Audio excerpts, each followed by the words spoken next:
So the big news in the financial world today is Uber Technologies has agreed to a deal with rival food delivery service application Postmates for a deal worth $2.65 billion as an all-stock purchase. So in this video, I'm going to try to walk you through what that means for the Uber company itself and how this could potentially benefit them. And we're going to look at, is now a good time to start investing in Uber? Now, historically, most times that there is a merger or a buyout or something like that, that is an all-stock based transaction like this one is, historically, the stock price of the parent company, the one that is purchasing the other company, actually goes down after the announcement of a merger like this. But in this case, the stock price of Uber is actually up by roughly about 5% as of when I'm currently making this video.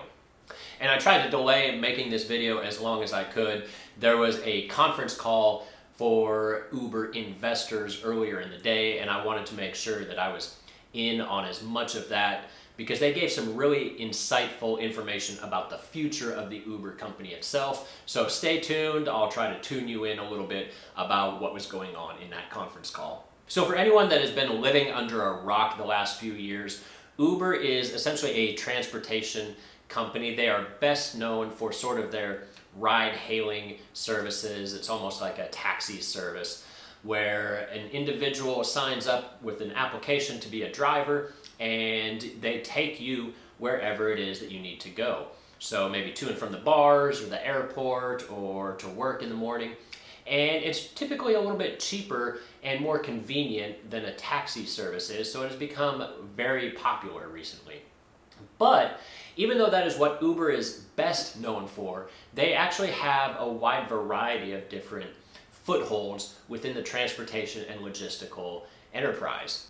So for example, Uber Freights matches up shippers with carriers to provide the industrial transportation of cargo, matching up the semi-drivers with the loads that need to be delivered to various cities. And this is a mega billion-dollar industry in and of itself. So by attempting to cater to some of the smaller distributors that may not be large enough to be able to afford or get on the radar of some of these larger distribution centers, they're trying to get a foothold into this mega billion-dollar industry.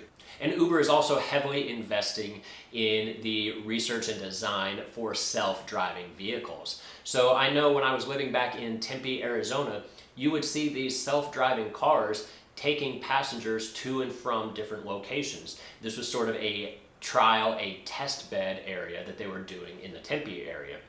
Now obviously, if this self-driving technology gets perfected and starts to take over the industry, that alone is trillion-dollar investment right there. And they also have some smaller projects as well. Maybe if you live in a bigger city, in the heart of the city, you'll sometimes see these little scooters that you can rent and kind of zip around downtown instead of walking everywhere. So Uber also recently purchased Jump scooters to add more diversity to their lineup. Now this deal with Postmates specifically is going to augment the market share for their Uber Eats delivery service. So Uber Eats was a food delivery service where you would go on your application and you would type in the restaurant and the type of food that you wanted, maybe a burger and fries, and the next thing you know, a delivery driver was heading off to that restaurant to pick up your food and deliver it straight to you at your home or office. Now, if you remember, Uber recently tried to purchase Grubhub a couple of months ago, and Grubhub was a much larger food delivery service than Postmates is, but that deal unfortunately fell apart, so I guess their second pick was Postmates, and this deal has actually finalized. And I think this is a really good deal for Uber for a variety of reasons. They already have a lot of drivers that are out on the road ready to take you personally to and from work or the bars or the airport, wherever it is that you're trying to go. They already have these taxi drivers on the road. But during the lunch hours, there's a natural lull in the action. They're not taking people to and from work. You're not going to the airport over lunch or anything like that. So there's not a real high demand for Uber drivers to take people during these lunch hours. So instead of just sitting on the side of the road not earning any revenue, these drivers can at least pick up food and deliver it to people during these slower off-peak hours for personal transportation. Now, this chart is going to show the relative market share for each of the food delivery services out there. As of recently, Uber had roughly 22% of the share and Postmates was right around 8%. So combined, this would put them at roughly 30% of the food delivery service, which would put them at number 2, right behind rival DoorDash. As you can see, Grubhub was a much larger entity. It was actually at 23% by itself, so it's actually a little bit larger than Uber Eats. So that would have been a fantastic purchase for them. Like I said, unfortunately that didn't work. But Postmates is going to be a nice supplement. But the other thing that I really like about the food service industry, at least right now for the Uber company, is it serves as a nice counterbalance as far as revenue is concerned. So as you know, right now coronavirus is wreaking havoc on the country. And so a lot of people really aren't traveling. They're not using Uber services nearly as much. Partially because the bars are closed, the beaches are closed, there's no sporting events, nobody's going to the airport. Like, traveling is, for all intents and purposes, just kind of shut down. And so not only that is there not a lot of places to actually go, but people are a little bit more hesitant just to get in the car with somebody else. You know, we're all trying to social distance, and while Uber does require masks, some people are fighting the use of masks and they just don't want to sit next to somebody that they don't know and they haven't been around. So right now the ride-hailing side of Uber is actually taking a very large hit. They're not generating a lot of revenue. But this lack of availability of places to go has caused the food service industry to boom when it comes to delivery services like Uber Eats and Postmates. So where I live, all of the restaurants are essentially shut down. You can probably go through the drive-thru or something like that, but a lot of restaurants you can't actually physically go inside and eat. So if you want some decent food because you're a terrible cook like myself and you're just stuck at home, the only way to get some good food is to order out. And so the food service industry has been booming. It's well over 100% year over year for Uber. So even though the ride-hailing side of Uber is very low right now, it's not being utilized very much, the Uber Eats side of things is through the roof.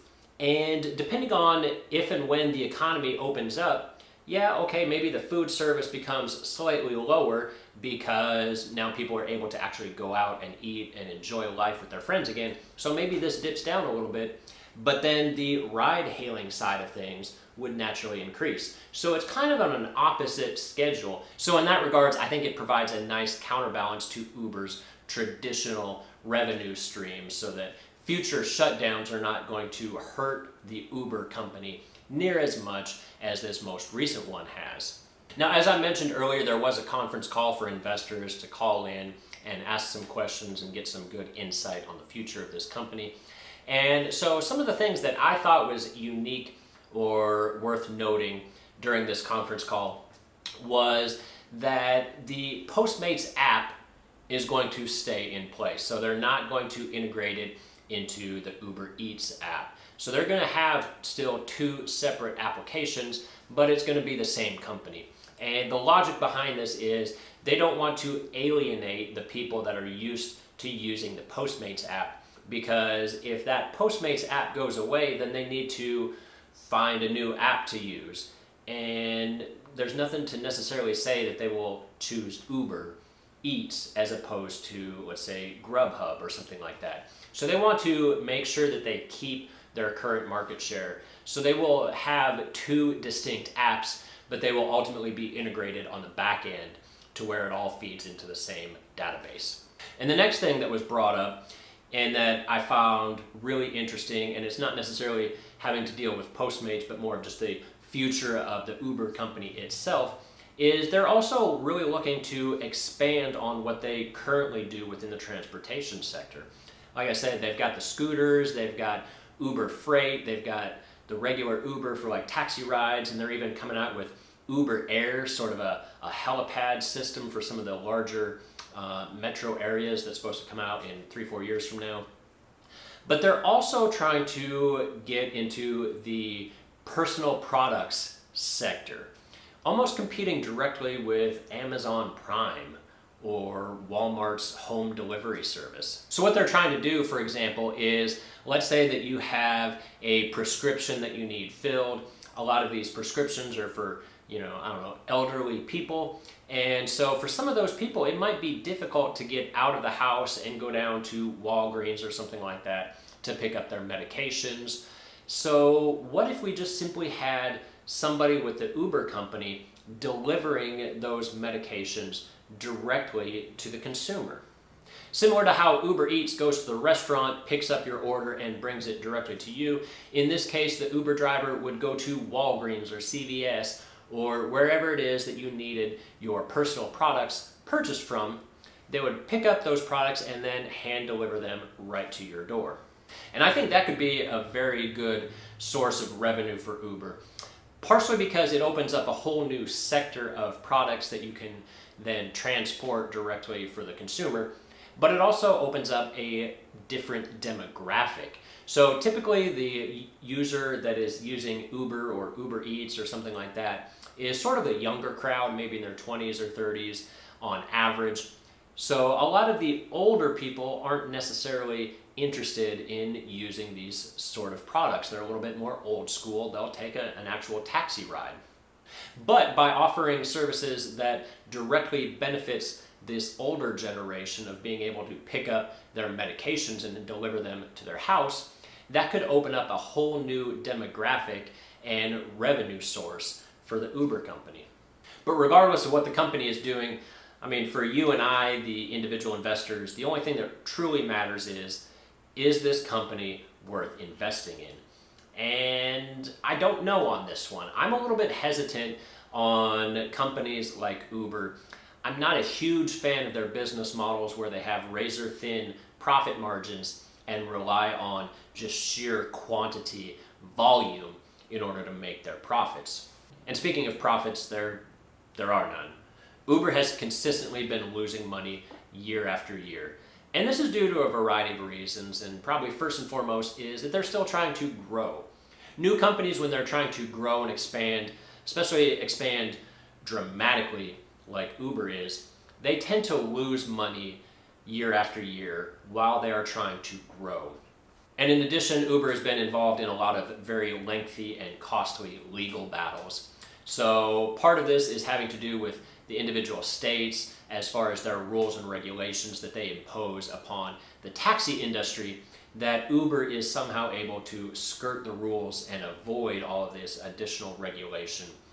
And so that has caused some legal problems for them, as well as, are their drivers considered independent contractors or are they employees? And this one is still going through the works.